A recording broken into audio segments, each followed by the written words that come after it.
Hey, and welcome to another Plugin ID video post. I'm Brett, and this is the first one I'm doing in a while. So hopefully I remember how to do this. All right. So first post of the new year is going to be on fear and desire, and how they're basically two sides of the same coin, and how there's a simple principle that governs both of them. So here's basically what you need to know. Desire and fear are both emotions, good and bad respectively, projected onto the future. And because you project them onto the future, your expected, pain in the case of fear, or happiness in the case of desire, are actually going to be magnified compared to what they'd actually be should the situation in your future actually come true. So the best example I can think of this principle in effect is if you've ever been in a high pressure situation or anticipated it happening, like say you've got like this big speech that you have to give like later on in the day. So you wake up that morning and you've been dreading giving this speech forever. And you're just like, oh man, I'm not going to be able to do it. Your fear starts creating bad images in your head, you mess up, you totally botch the delivery, you don't do well. And so basically your mind makes it seem like giving the speech will be the end of the world for you. And so eventually the time comes for you to step up and give your speech. So you go up, give your speech, whether you do that great or not, or even if you like totally fail, eventually, whether it's a minute after the speech or 3 days after it, you end up realizing that, gee, it wasn't as bad as I thought it was going to be. And that's because your fears make things seem worse than they actually are going to be. And conversely, for desires, they make things seem better than they're actually going to be. Like, if you've ever wanted something really, really badly, it can be anything, like a TV, game system, a book even, whatever. Once you end up getting that thing, you're just like, you're really psyched at first, you're like, yeah, I have it. And then you realize, oh, it's not that great. It doesn't add a whole lot to my life. It's certainly not life-changing like I thought it would be. And so, there you go. That's basically the core of this post. However, we can extend this a little bit further, go deeper.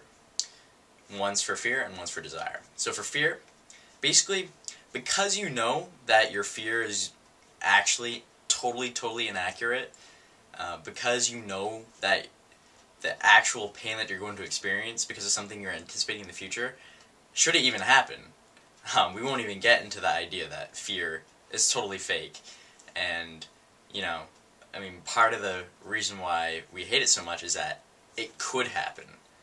Because it can happen, a bad thing can happen, and there's always a neutral situation where we won't experience any pain at all, we end up getting so anxious, or more anxious than we would be if we knew what was going to happen.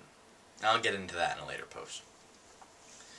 So, anyway, because your fear is pretty much invalidated, your fear's expectations pretty much invalidated and aren't real, because, again, we know for a fact that the pain your fear anticipates is actually going to be much less in reality. You can just ignore it. You can just be like, alright, I know the fear isn't that, I know what my fear is saying, but really it's not going to be that bad. So, you know what, I can get through it. And that's a pretty solid coping mechanism. It doesn't put you into survival mode, it just says, you know what, if the worst happens, it's not as bad as I think it will be.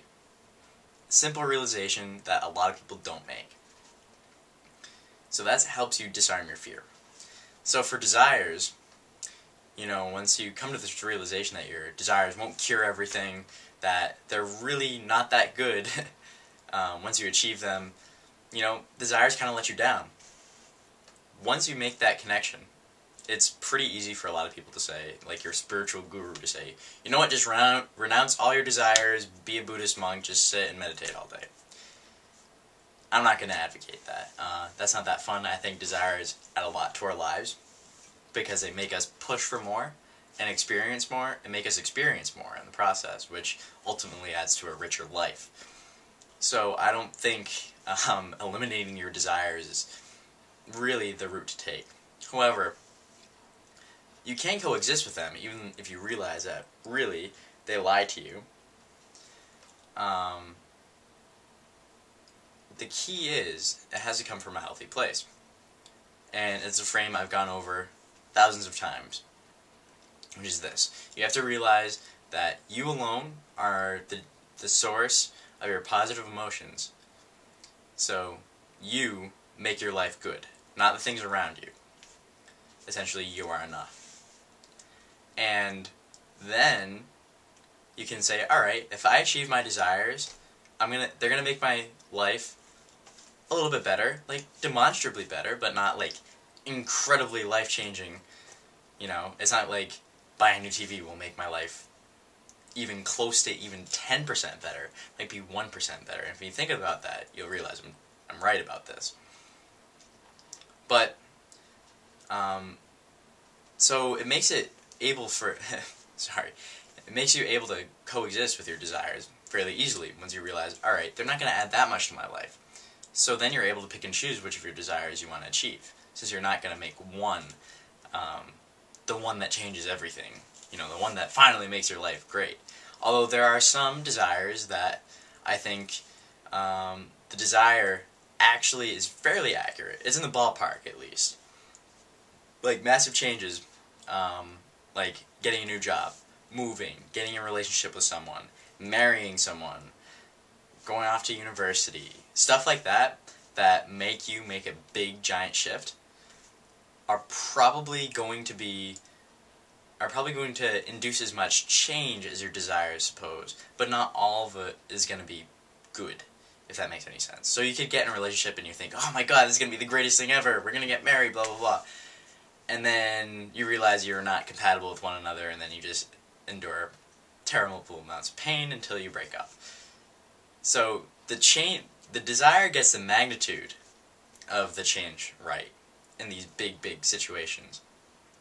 But they don't really they can't predict how good or how bad they'll be, or the mixture of good and bad that those things will bring. And if they could, then everyone would just be in love at first sight and get married with the first person they go out with and stuff like that. So, anyway, I'm done rambling about this. Let me know what you think about fear and desire. Is it possible to live continuously in the present and not project emotions onto future things? Is it even healthy to? I don't know. Let me know in the comments. Thanks.